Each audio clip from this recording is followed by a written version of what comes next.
160 मसाले। आमच्याकडे मालवणी गरम मसाला, स्पेशल मच्छी मसाले, हळद, भाजका मसाला असे विविध प्रकारचे प्रसिद्ध मसाले मिळतील।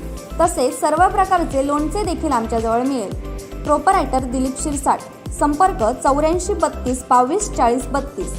प्रोपरायटर अमीर शिरसाट, संपर्क 96 37 17 05 66। आमचा पत्ता कुडाळ बाजारपेठ।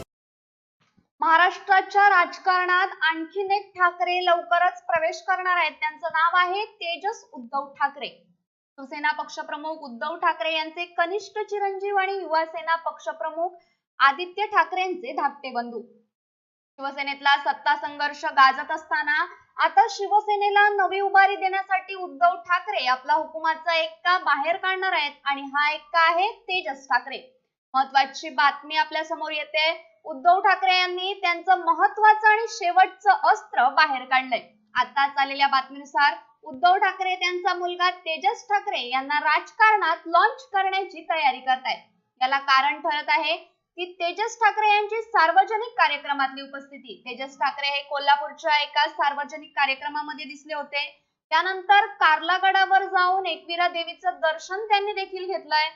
राजकारणामध्ये आले तर नवल वाटायला नको असं शिवसेना नेते अंबादास दानवे म्हणालेत। शिवसेनेला मोठा खिंडार पडल्यामुळे आदित्य ठाकरे सध्या महाराष्ट्राच्या दौऱ्यावर आहेत।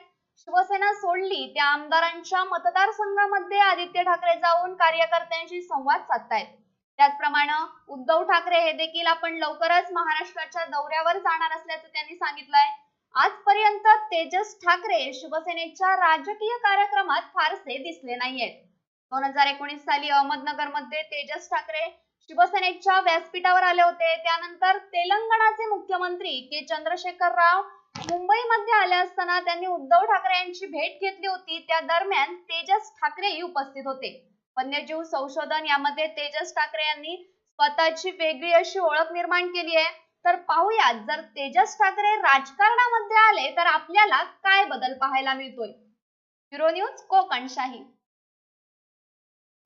असे नवनवीन व्हिडिओ पाहण्यासाठी कोकणशाहीचं यूट्यूब चॅनल सबस्क्राईब करा व बेल बटन प्रेस करा। तसेच फेसबुक पेज लाईक करा आणि इंस्टाग्राम पेज व ट्विटर पेजला फॉलो करायला विसरू नका।